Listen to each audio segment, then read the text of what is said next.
And some people are living life not vetting your sources.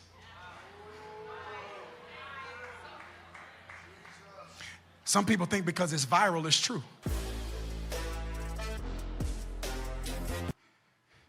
I believe many of us want to seize the season.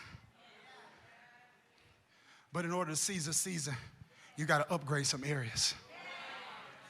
I'm done, Tario. Here it is. Number one, this year you got to upgrade your information. Pastor, what do you mean? In Mark 5 and Mark 10, both people had to rely on information regarding the whereabouts of Jesus. Bartimaeus was blind. He couldn't even see if it was really him. So he's relying totally on information. The Bible says, Mark 5, that the woman with the issue of blood heard about Jesus. So she's relying on information. They were able to seize their season, Christian, because they got information from credible sources. And some people are living life not vetting your sources.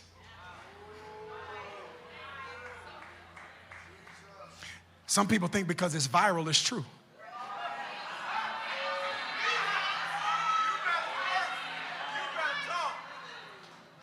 Some people think because it's logical, it's true. And many people are operating with unreliable sources, and therefore they're experimenting with their life. I need somebody to make this conviction in your heart. My season of experimentation is over. See, there's a cultural colloquialism that says experience is the best teacher. It probably should be reframed that is sometimes experience is the most effective one. It's not God's preferred one. His preferred method of learning is instruction. He said, I want you to believe me enough on the front end to obey.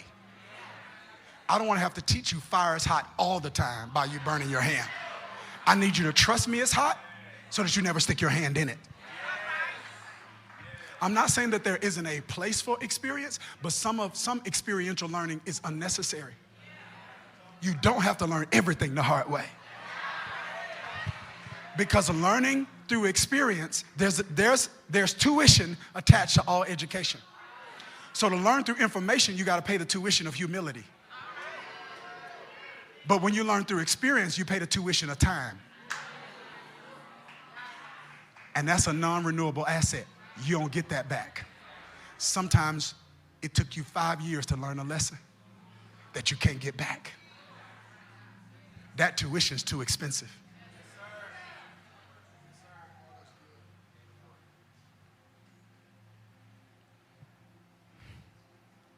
This year, we must be willing to revisit the reliability of our sources of information. If it doesn't line up with what God say, I don't want it.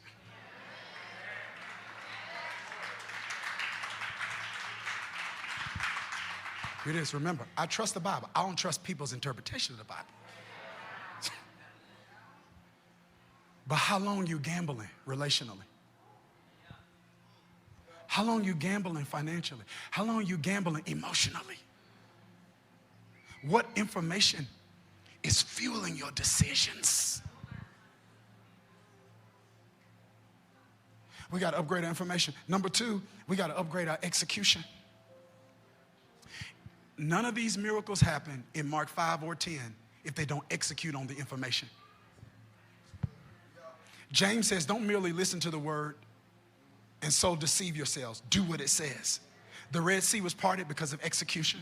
Jericho walls fell because of execution. Naaman was healed of leprosy because of execution. The miracle in the wedding of Cana in Galilee was happened because of execution.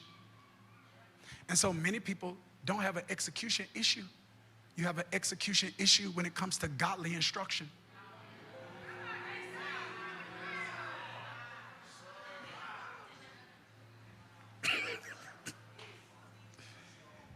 And if you're going to seize a season, you got to be willing to execute on a word. To move on what God says. To not attach conditions to your obedience. Naaman almost missed the miracle because he felt like he had to understand it to do it. Dip in Jordan. Why that one? Man, just dip. You tired of itching? Dip. Why not other rivers? Okay. I'm not going to bother this. But see, God uses some methods with some people Because he's trying to fix not the thing you want to be fixed, but to fix the other thing that needs to be fixed.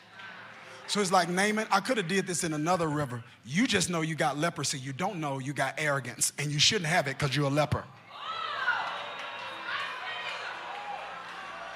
But because you're a captain in the army, your leprosy is covered by armor, so people don't see your leprosy, so you act like you don't have it. So you're arrogant not because you don't know you're a leper. You're arrogant because other people don't know what's under your armor.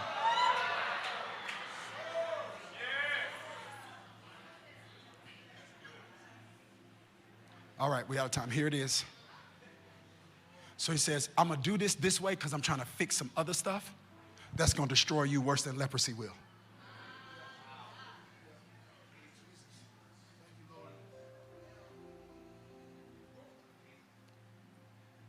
Lord, use the things I can see to fix the things I can't.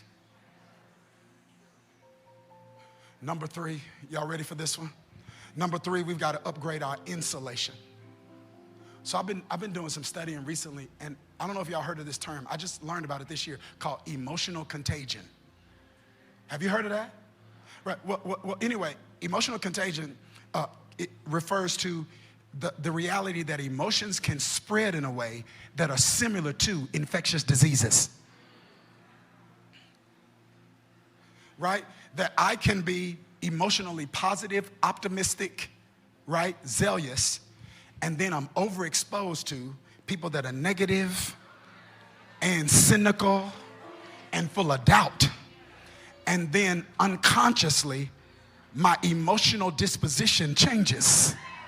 It was an emotional contagion. I picked up some of the emotions of those that were exposed to me. 1 Corinthians 15:33 says, don't be misled. Bad company corrupts good character.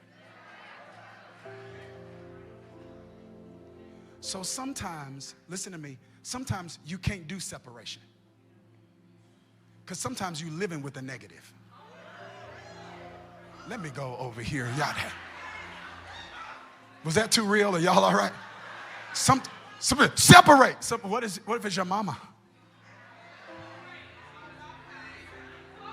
What if it's your spouse? So when there can't be separation, you've got to learn insulation. How can I insulate myself from that which I can't separate myself from because I'm a steward of the condition of my soul? Beloved, I wish above all things that you would prosper and be in health, even as your soul prospers. I need to select how much exposure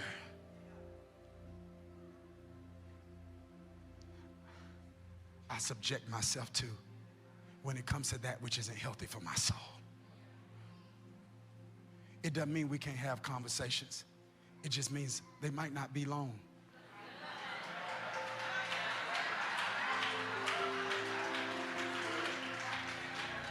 And if you're not ready for that, you're not ready for a new season. If you're not ready, if you're not ready to engage in uncomfortable activity like that, it means your current season is not uncomfortable enough for you.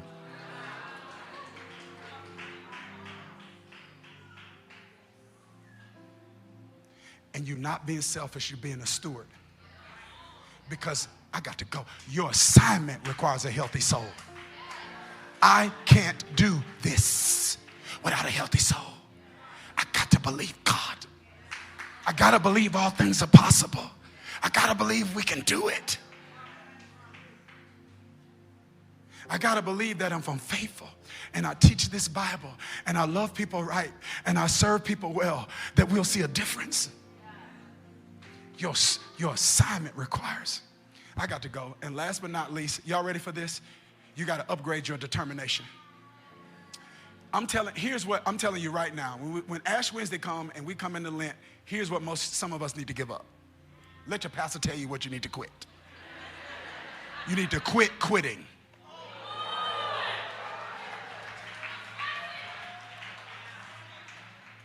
One of people's greatest challenges is assuming that because it's God, it's going to be easy.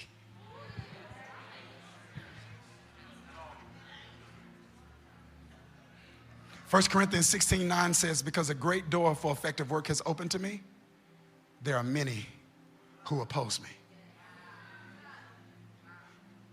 Adversity is in front of most doors.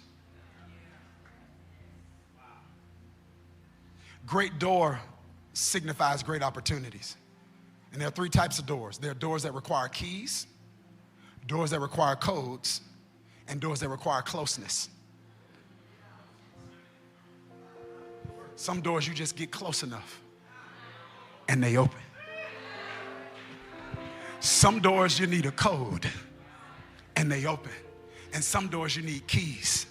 No matter what kind of door it is, the enemy will send adversity to try to keep you through the. Are you determined?